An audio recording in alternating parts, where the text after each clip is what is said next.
Hello and welcome to Socialism, the Marxist podcast from the Socialist Party. Our podcast aims to understand, explain and prepare us all for the fight for socialism. It's produced by members and party activists.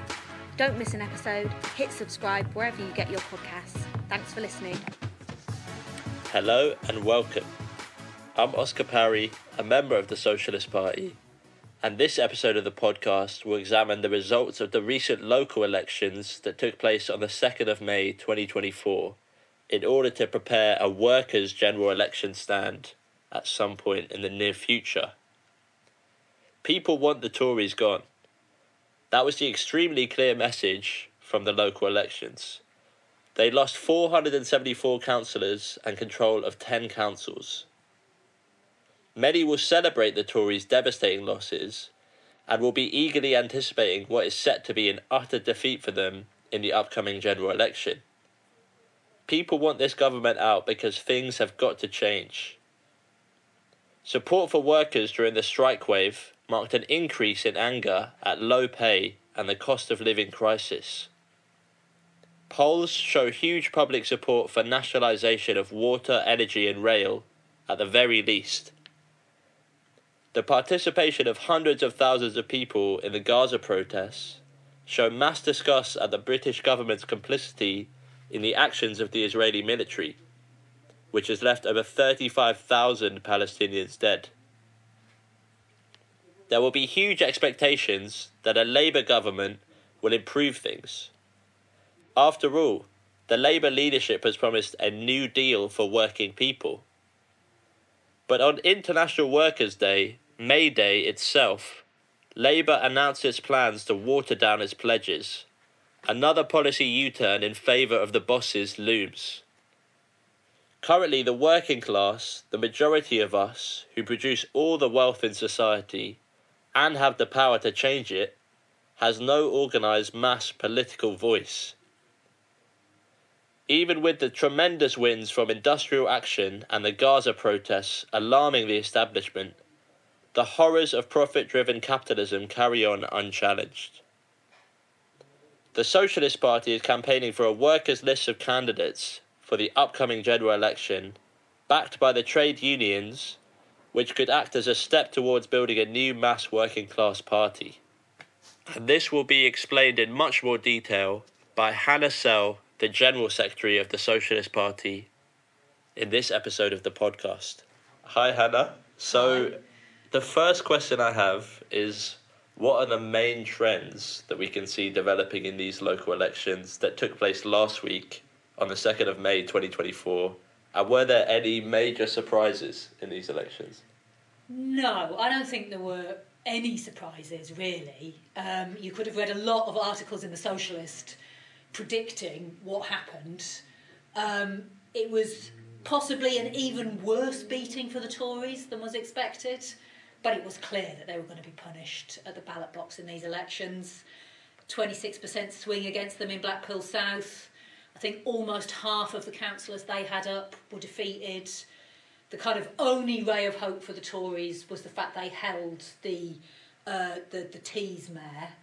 But he did that by pretending he had nothing to do with the Tory party. And even so, his vote went down by 19%. So there's lots of other things that I'm sure we're going to discuss, but the main thing about the elections was the Tories got a hammering, and not just socialists. I don't think anybody was surprised by that. Definitely, thank you. And do you think, given that Tories have done so abysmally, will Rishi Sunak be forced to call a general election earlier than he might want, possibly even in the summer, after the complete collapse of the Tory vote? And could he even be facing a revolt from some sections of his own party? It's a good question. Never say never. The Tory party is in such a state. People from the far right of the Tory party and from the other wing of the Tory party defecting to Labour, it's a mess. So it is possible he will be forced into an earlier general election. But in the immediate period after the elections, then the spokespeople for all wings of the Tory party didn't seem to be heading towards a leadership contest. Suella Braverman made a really big deal of, this is all Richie's fault, I regret ever backing him. but we shouldn't have a leadership election. This is his fault and he's got to be the one who digs us out of it. And what it looks like, which makes sense from their point of view, is that none of them want to force a leadership election, because who would want to lead the Tories down to devastating defeat in this election? All of them would rather that Sunak, walked into the guns, as one of them put it, and then afterwards a real civil war. I mean, there's already a civil war in the Tory party, but a major civil war will erupt about who's going to lead it next. So all of that means he might manage to stagger on till his planned date in October, maybe November. Probably that's more likely, but the state the Tory party's in, I wouldn't recommend betting on anything. That's very true, very true. And the main beneficiary of these elections was the Labour Party, which gained a lot of the council seats. Do you think they're on course to sweep to a 1997 Blair-style landslide victory in the upcoming general election? It depends what you mean by it. So in terms of the number of seats they're going to get, it is possible, by no means guaranteed, but it's possible it will be similar to 1997. But it won't be the same underneath. And you could see that in these local elections. Absolutely, like you said, Labour were the main beneficiary of people's anger with the Tory party. And actually that was the case even in some areas which are like traditional Tory areas, which you might have expected to go Liberal Democrat, but they didn't. They went Labour. So in that sense, Labour gained, but actually they got a 34% vote. That's compared to 43% for Labour in the local elections in 1996, just before the 97 general election where Blair came in. And that does reflect something. It reflects the fact that there is no enthusiasm whatsoever for Starmer's New Labour. They're going to be swept to power on a wave of disillusionment. So how that works out electorally we'll see, but it's not going to be a real enthusiasm, even if in number of seats it does stack up that way. I mean, look at Blackpool. Blackpool, they got 2,000 less votes, I think, than they got in 2019. It was the lowest ever vote for Labour since 1983 in Blackpool South. And yet they won a decisive victory. But in reality, it was on the basis of very little support. So I think the general election will definitely have a lower turnout. We'll have lots of people voting for other forces outside the main parties to express their anger with all the main parties. But still, maybe it will look like a landslide for Labour because the Tory vote collapses so much. That's, how it's looking. Nice, thanks, Hannah. And do you think the collapse in the Tory vote could mean that a party like the Liberal Democrats or even Reform UK could eventually overtake the Tories and replace them at some stage in the future? I mean, again, I think you have to say that's an impossible question to answer, definitely. But it is interesting that this is a global process. It's not just Britain. But because all the mainstream capitalist parties are fundamentally unpopular, and especially unpopular when they're in power because they are attacking the interests of the working class majority, they're all like empty shells with extremely shallow bases of social support. And that means they can just fragment, fall apart, and then you can get a reformation of new parties coming to the fore. And we've seen it in lots of countries. Look at France. Macron represents a new party after both the traditional equivalent of the Tories and of Labour just almost disappeared, and he stepped into the breach to act in the interests of British capitalism. French capitalism. The Tory party is historically probably the most successful capitalist party on the planet. They've got a very long history. They're now in a real mess.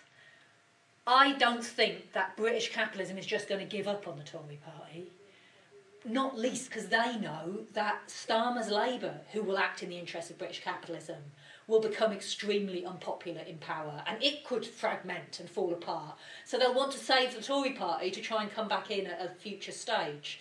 So in the fights that will take place in the Tory party after the general election, it's not ruled out that the kind of less right populist, slightly more reliable for the capitalist class wing of the Tory party managed to grab it back. But that's far from certain. You could see the Suella Bravermans, the right populist racists, just take the leadership. And then the so-called One Nation Tories, the ones who are a bit more representing the interests of British capitalism, they could split and found a new party. They could go to the Liberal Democrats, they could go to Labour, all sorts of things are possible. So I think all you can really say is it's extremely unstable and we've got to expect a reconfiguration of capitalist politics. But exactly how it plays out and who benefits from it, I wouldn't want to say at this point, I don't think. Nice. Well, that's a very, very substantial answer. So, as well as the Liberal Democrats of Reform UK gaining council seats, we also saw the Green Party and independent councillors picking up a substantial amount of votes. And independent councillors even won council seats in a lot of different areas. So what do you think this represents? I think it's really important because it's probably the main thing about these local elections was the big layer of the working class who were looking for a means to vote anti-austerity, to vote against the onslaught on Gaza and to express their protest with the Tories and Labour. And that is the main thing that was driving the votes for the Greens and for a lot of the independents. I'll go on to say independents are a bit of a mixed bag. I would say, though, in our view, while that is why people voted Green, that's not what they were actually voting for. There are socialists in the Green Party, undoubtedly, but they, as a party, are not socialist. They accept the constraints of the capitalist system completely, really. And so, for example, if you go back to the last general election, they had an electoral pact with the Liberal Democrats, who were in coalition with the Tories. They didn't stand against the Liberal Democrats in 40 seats, at the same time as they contested against a Corbyn-led Labour Party in every single area. This time around, they stood against Jamie Driscoll, the left independent standing for the North East mayor. They're refusing to stand down in Islington North, where Jeremy Corbyn is planning to stand, or is likely to stand as an independent in the general election. And really that shows that they're another establishment party, actually. And when they've got to power at local level in Britain, they've implemented austerity in councils. And you've got to say if they ever got any power at national level, they wouldn't be different to the Greens in Germany or Scotland that have joined capitalist governments. So there's a gap between the reason people voted for them and what they actually do when they get elected. The independents, it's a thing about the rules of elections in Britain, that you cannot stand with a name next to you, a political name, on the ballot paper, a political description, unless you've already successfully registered it with the Electoral Commission. So what that means is loads and loads of people have no choice but to stand as independents if they're not willing to stand under one of the available names that do exist electorally. And so independents are all kinds of people. There are right-wing ex-Tories who are standing as independents and getting elected. So you can't take the independents as one block. But I think that in this election we would say that the main thing in the increase in independence was people looking to the left and looking for left alternatives. But again, those candidates had quite different varied characteristics.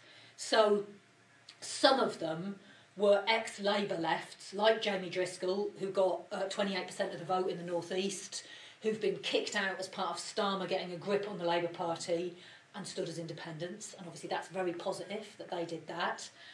Some of them were good anti-war activists who've been out on the protests over Gaza and thought we've got to stand in the elections, and that's also very positive.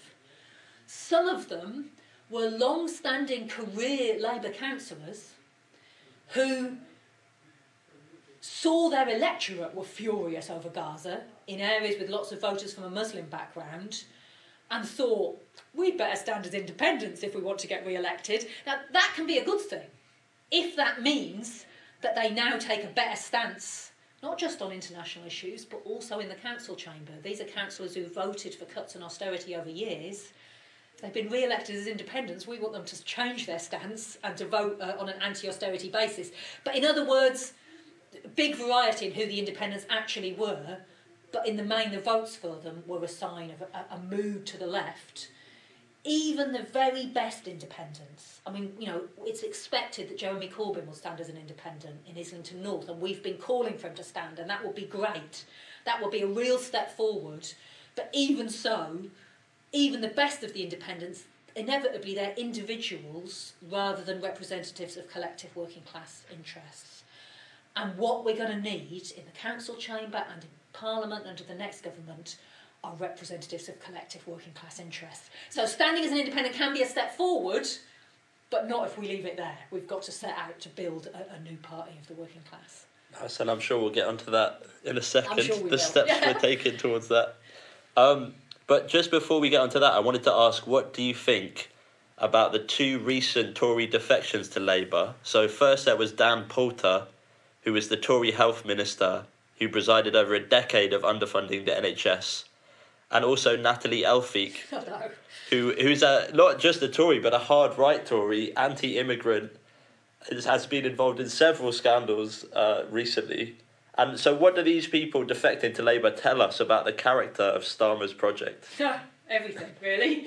One of my neighbours said to me today as I came out of the house, "Oh, I see Boris Johnson's defected to Labour," as a joke. But, you know, people can see what this means.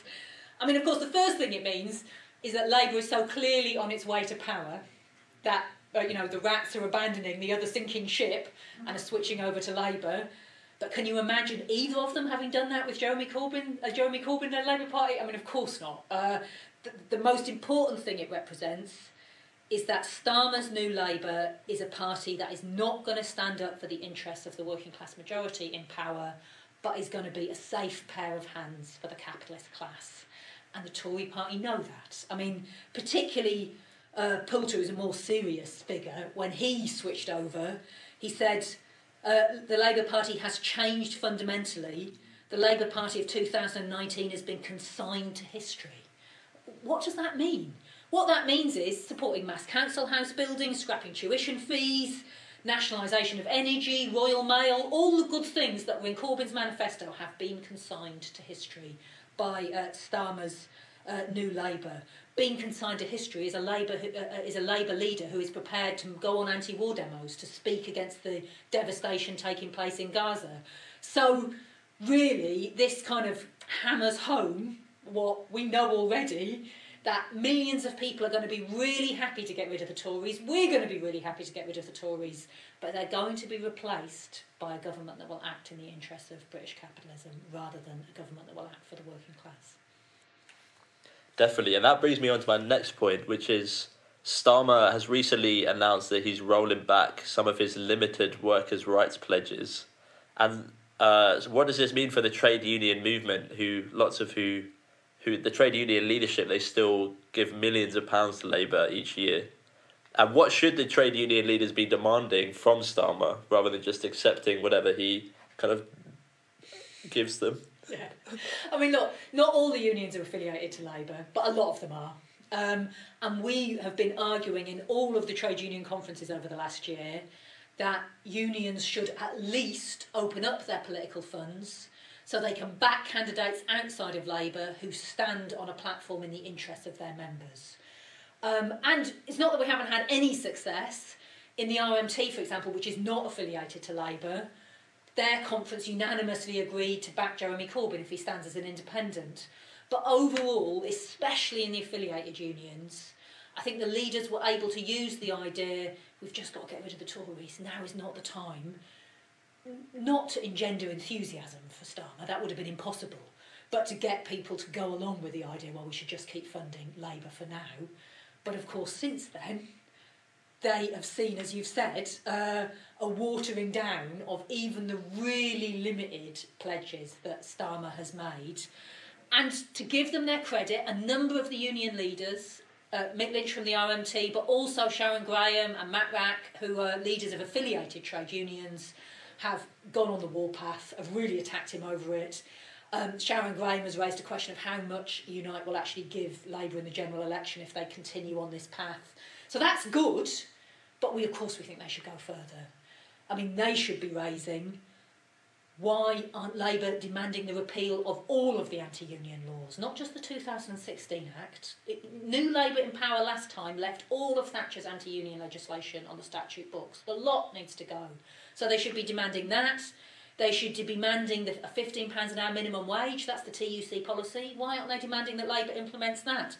Why aren't they demanding nationalisation of the steel industry in order to have green production and save the jobs of the thousands of steel workers who are being thrown on the scrap heap or threatened with being thrown on the scrap heap at the moment? So we think they should go much further in their demands on New Labour.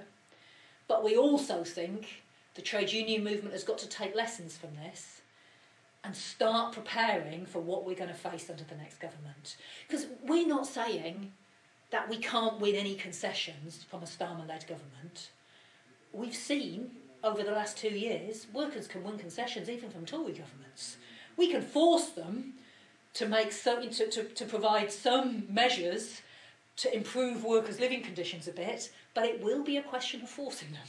We've got to be prepared to be organised, to be prepared to take strike action. So that conclusion's got to be drawn, but then as well, the idea that forever the trade union movement just keeps saying, we'll fund Labour because maybe it's like a cigarette paper further to the left than the Tory party. We've got to stop that. We've got to start building a party that actually stands up for the working class, a mass party of the working class, and that really, in a way, is a vital conclusion that the Socialist Party is campaigning over. Well, that brings me very well onto my last question, which is that the Socialist Party stood as part of the Trade Unionist and Socialist Coalition, TUSC for short, which fielded 280 candidates in the local elections, making it the sixth biggest political party by the number of seats contested. So what are the main aims of the Trade Unionist and Socialist Coalition? So TUSC was founded quite a long time ago now, back in 2010, by Bob Crow, who was then the General Secretary of the Transport Union, the RMT, and who agreed that the trade unions needed to start to build a working class voice. And he, along with others, including ourselves, founded TUSC. And the idea of it, it's not that it's a new mass party, it's a small beginning, but it's a means under which different socialists, trade unionists, community campaigners can stand in elections, and stand in elections making clear that they're socialist candidates rather than just as independents on the ballot paper.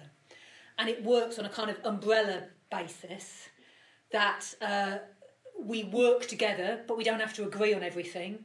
We agree a basic anti-austerity socialist programme, and then different candidates and organisations have a lot of freedom to campaign as they want to in the elections. And it's really a way of bringing together all those who want to fight for a new party, a mass party of the working class. It's a kind of lever to fight for that. I think we did really well in these elections. So we stood in 10% of council wards. So like you said, that made TUSC the sixth biggest party contesting these elections. And that's still modest, but at least it means in 1 in 10 areas, workers had a clear socialist candidate that they could vote for. And since our relaunch in 2020, which when Jeremy Corbyn was Labour leader, TUSC didn't operate in the same way because we wanted to see a Corbyn-led government, so we weren't standing in general elections, and only standing against the worst Blairites in local elections. So we relaunched in 2020 after Starmer became leader, and this was clearly our best result since then. And that does reflect an increase of the number of people looking for socialist ideas. We got 40,000 votes in total.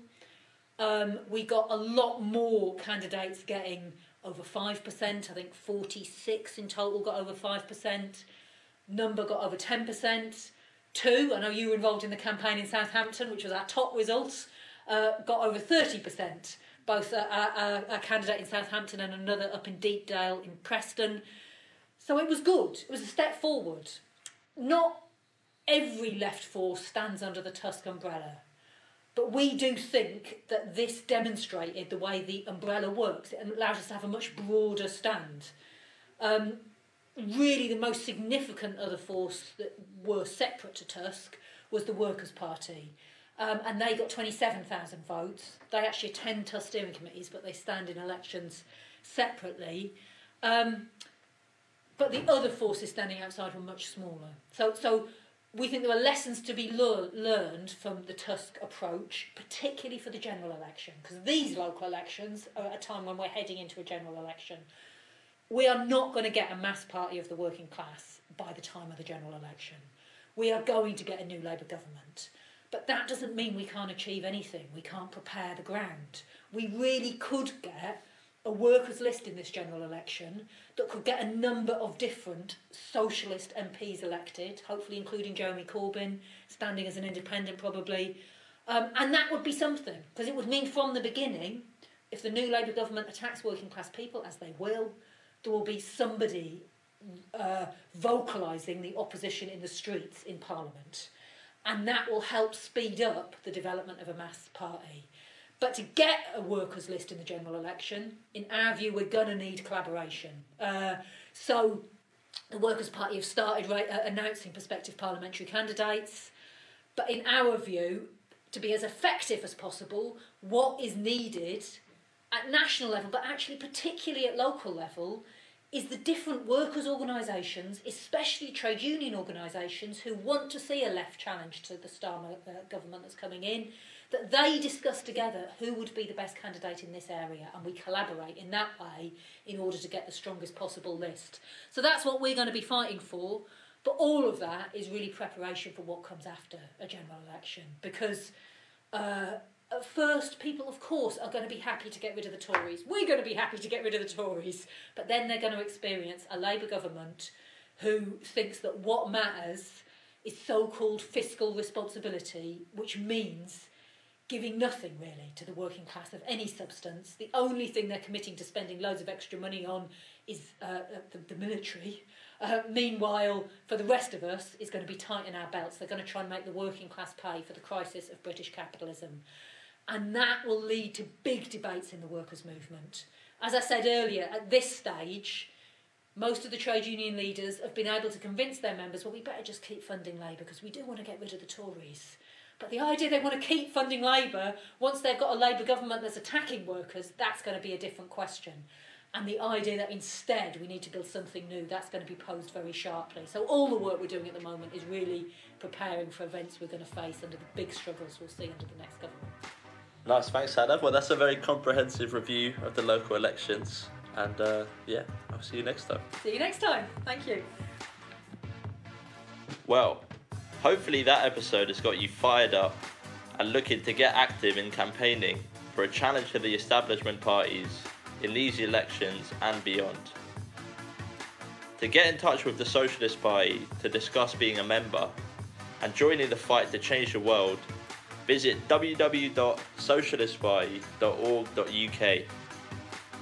If you're interested in Marxist ideas, take out a subscription to The Socialist, our weekly paper, and Socialism Today, our monthly magazine.